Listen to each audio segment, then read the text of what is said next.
Hello students, my name is Geetanjali Inderia. Welcome to Step Up Academy. Diary का एक पन्ना कभी लिखी है आपने डायरी और नहीं लिखी है तो हो सकता है कभी ना कभी लिखेंगे। मैं क्यों बात कर रही हूँ डायरी के एक पन्ने की? क्योंकि कक्षा 10वीं के विद्यार्थी पढ़ेंगे अपने कोर्स बी में स्पर्श में डायरी का एक पन्ना, जो कि पार्ट 9 है। आखिर डायरी का एक पन्ना ये नाम क्यों दिया गया, कारण क्या था और किसने दिया? तो सबसे पहले देखते हैं कि किसने दिया है। तो आप यहाँ चित्र देख पा रहे होंगे, सीताराम शेखसरिया जी ने दिया है इसका बड़ा ही प्यारा सा नाम, डायरी का एक पन्ना। तो सबसे पहले पढ़ते हैं लेखक परिचय। 1892 में राजस्थान के नवलगढ़ में जन्मे सीताराम शेखसरिया का अधिकांश जीवन कलकत्ता में बीता। व्यापार व्यवसाय से जुड़े शेखसरिया अनेक साहित्यिक, सांस्कृतिक, नारी शिक्षण संस्थाओं के प्रेरक, संस्थापक, संचालक ये सभी रहे। महात्मा गांधी के आह्वान पर, बुलाने पर स्वतंत्रता संग्राम आंदोलन में बढ़ चढ़कर इन्होंने हिस्सेदारी भी दी। गुरुदेव रविन्द्रनाथ ठाकुर, महात्मा गांधी और नेताजी सुभाष चंद्र बोस के करीबी रहे। सत्याग्रह आंदोलन के दौरान इन्होंने जेल यात्रा भी की और कुछ साल तक तो ये आजाद हिंद फौज में मंत्री के पद पर भी रहे। साथ ही भारत सरकार ने इन्हें 1962 में पद्मश्री सम्मान से सम्मानित भी किया। सीताराम शेखसरिया को विद्यालयीन स्तर की शिक्षा प्राप्त करने का अवसर नहीं मिला, इसलिए स्वाध्याय से ही, सेल्फ स्टडी से ही इन्होंने पढ़ना लिखना सीखा। और केवल सीखा ही नहीं, स्मृतिकरण, मन की बात, बीता युग, नई याद और 2 भागों में एक कार्यकर्ता की डायरी उनकी उल्लेखनीय कृतियां हैं। तो ये उनकी प्रसिद्धियां ही हैं कि व्यवसायी व्यापारी थे, लेकिन सत्याग्रह आंदोलन में रहे, स्वतंत्रता संग्राम सेनानी रहे, जेल की यात्राएं की और आजाद हिंद फौज के मंत्री भी रहे, पद्मश्री सम्मान से सम्मानित भी हुए और सेल्फ स्टडी से पढ़ाई तो की ही, साथ में इतनी सारी कृतियां भी लिख डाली। अब यहाँ पर पाठ प्रारंभ होता है 26 जनवरी। आज का दिन तो अमर दिन है, 26 जनवरी गणतंत्र दिवस। आज के दिन सारे हिंदुस्तान में स्वतंत्रता दिवस मनाया गया था। ओके, 26 जनवरी। चल देखते हैं आखिर बात। इस वर्ष भी उसकी पुनरावृत्ति थी, जिसके लिए काफी तैयारियां पहले से की गई थी। गत वर्ष, बीते वर्ष अपना हिस्सा बहुत साधारण था। इस वर्ष जितना अपने दे सकते थे के दिया। मतलब ये उनकी लिखा हुआ डायरी का पन्ना है, इन्होंने अपनी क्या बातें लिखी इसमें।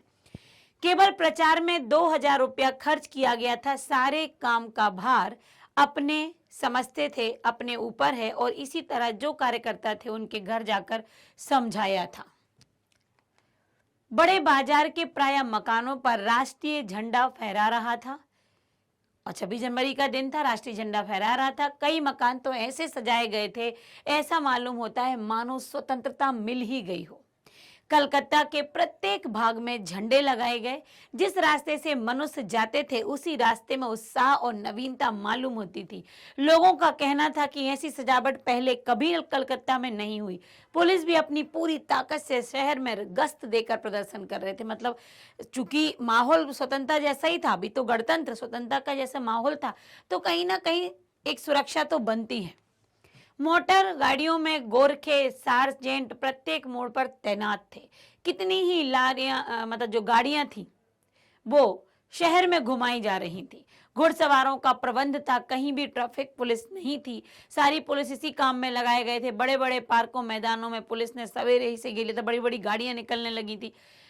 मॉन्यूमेंट के नीचे जहां शाम को सभा होने वाली थी, उस जगह को तो भोर में 6 बजे, भोर मतलब बड़ी सुबह 6 बजे से ही पुलिस ने बड़ी संख्या में उसको घेर लिया था, बहुत अच्छे से तैनात हो गए।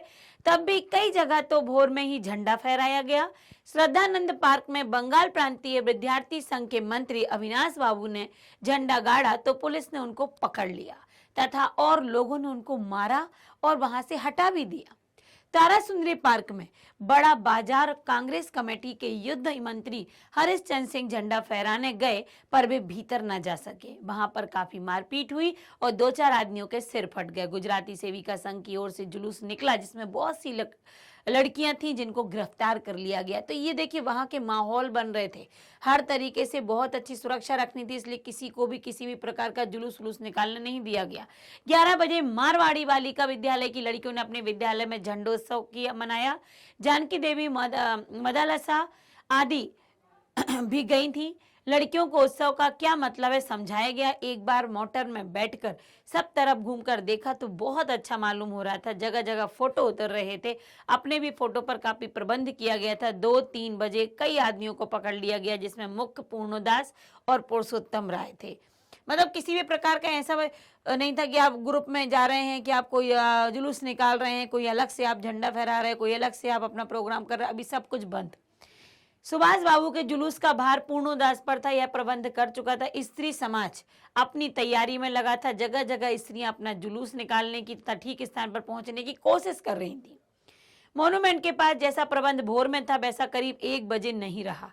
इससे लोगों को आशा होने लगी कि शायद पुलिस अपना रंग ना दिखलावे, पर वह कब रुकने वाली थी। 3 बजे से ही मैदान में हजारों आदमियों की भीड़ होने लगी और लोग टोलियां बना बनाकर मैदान में घूमने लगे। आज जो बात थी वह बहुत निराली थी। मतलब किसी भी प्रकार का जुलूस उलूस इसलिए क्योंकि देखिए स्वतंत्रता मिलने का जो ये माहौल चल रहा था उस समय किसी भी जुलूस या किसी भी सभा या किसी भी लोगों का सदस्य का ग्रुप में खड़ा होना, ये पुलिस ने कहा कि ये कुछ भी अभी नहीं चलेगा।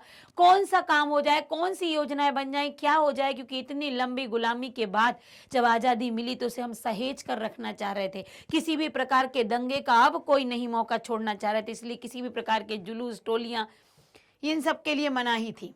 जब से कानून भंग का काम शुरू हुआ तब से आज तक इतनी भारी सभा ऐसे मैदान में नहीं गई थी। सभा तो कहना चाहिए कि ओपन लड़ाई थी। पुलिस कमिश्नर का नोटिस निकल चुका था कि अमुक अमुक धारा के अनुसार कोई सभा नहीं, कोई सभा, मैंने कहा ना, कोई सभा, कोई जुलूस, कोई बैठ के बातचीत, ये सब बंद थे। जो लोग काम करने वाले थे उन सबको इंस्पेक्टरों के द्वारा नोटिस और सूचना दे दी गई, आप यदि सभा में भाग लेंगे तो दोषी समझे जाएंगे। इधर काउंसिल की तरफ से नोटिस निकल गया कि मॉन्यूमेंट के नीचे ठीक 4:24 पर झंडा फहराया जाएगा। एक ही झंडा वहीं फहरेगा बस। स्वतंत्रता की प्रतिज्ञा पढ़ी जाएगी। सर्वसाधारण की उपस्थिति होनी चाहिए। खुला चैलेंज देकर ऐसी सभा पहले कभी नहीं की गई थी, क्योंकि पहले गुलाम था देश। कोई सभाएं नहीं, हर चुपचाप होती थी। मेलों में हो जाती थी, चुपचाप चलते फिरते। ऐसी सभा, खुलेआम सभा, जहां बोला जाए कि सारे लोग इकट्ठे होंगे, एक झंडा फहराया जाएगा। सभाएं, वो सभा जो थी वो खुले रूप में थी, जो कि वहां लोग, ऐसा पहले तो हुआ नहीं था। ठीक 4:10 पर सुभाष बाबू जुलूस लेकर आए। उनको चौरंगी पर ही रोका गया। भीड़ की अधिकता के कारण पुलिस जुलूस को रोक नहीं सकी। मैदान के मोड़ पर पहुंचते ही पुलिस ने लाठियां भी चलानी शुरू कर दी। मतलब किसी प्रकार का कोई जुलूस नहीं।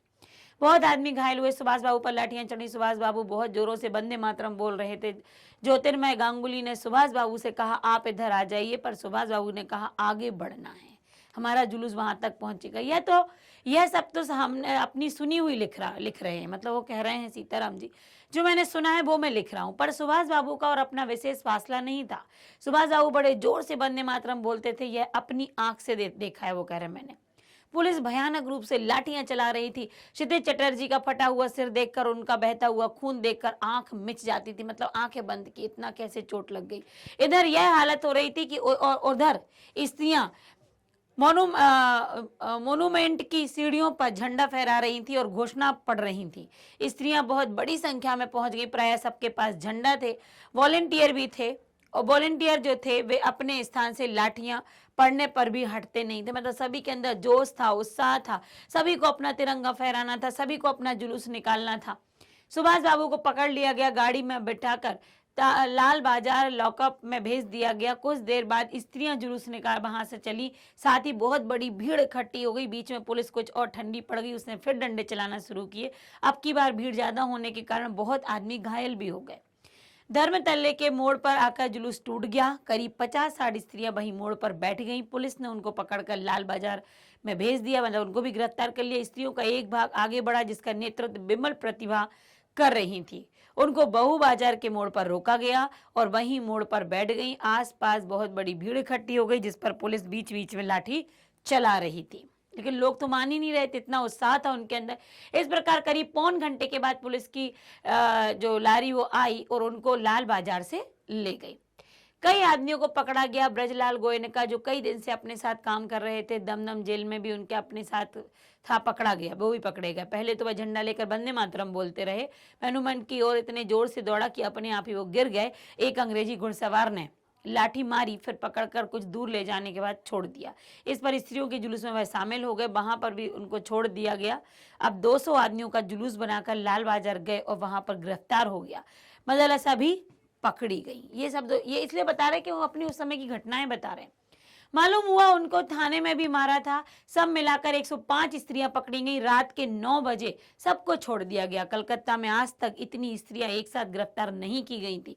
करीब 8 बजे खादी भंडार आए तो कांग्रेस ऑफिस से फोन आया कि यहाँ बहुत आदमी चोट खाकर आए हैं और कई की हालत संगीन है। इसके लिए गाड़ी चाहिए। जानकी देवी के साथ वहां गए। बहुत लोगों को चोट लगी। डॉक्टर दास गुप्ता उनकी देखरेख तथा फोटो उतरवा रहे थे। उस समय तक 67 आदमी वहां आ चुके थे। उसके बाद में तो 103 तक ये संख्या पहुंच गई। अस्पताल गए। लोगों को देखने से मालूम हुआ कि 160 आदमी तो अस्पतालों में पहुंचे और जो लोग घरों में चले गए वे अलग हैं। इस प्रकार 200 घायल जरूर हुए हैं। पकड़े हुए आदमियों की संख्या का पता नहीं चला, पर लाल बाजार से लॉकअप में स्त्रियों की संख्या 105 थी। लाल बाजार तक इनका जुलूस पहुंचा, वहां से इनको पकड़ लिया गया। आज तो जो कुछ हुआ वह अपूर्व था, ऐसा पहले कभी नहीं हुआ। अपूर्व मतलब ना पूर्व, अर्थात जो पहले ना हुआ हो। बंगाल के नाम या कलकत्ता के नाम पर कलंक था कि यहाँ काम नहीं हो रहा है, पर वह आज बहुत अंश में धुल गया और लोग सोचने लग गए कि यहाँ भी बहुत सा काम हो सकता है। यहाँ पर भी लोग चौकन्ने हैं। तो डायरी के एक पन्ने में केवल उस समय की घटना लिखी गई, 26 जनवरी, जब लोग उत्साहित थे अपनी स्वतंत्रता पाने के लिए और इतना उत्साह कि वो मारपीट भी सह रहे थे, वो गिरफ्तार भी हो रहे थे, लेकिन अपना झंडा, अपना जुलूस, अपनी सभाएं, अपना निर्णय सब कुछ करने को तैयार थे, क्योंकि लंबे समय से गुलामी के बाद अपनी आजादी की कीमत अब वो पहचान रहे थे। उन्हें कुछ खुल्लम खुल्ला करने नहीं मिला, इसलिए आज स्त्रियां भी दौड़ पड़ी, बुजुर्ग भी दौड़ पड़े, लाठी चार्ज भी हुआ, हाथापाई भी हुई, खून भी बहा, गिरफ्तार भी हुए। लेकिन बताया यहाँ पर सीताराम ने कि उस समय का जोश तो कुछ निराला ही था।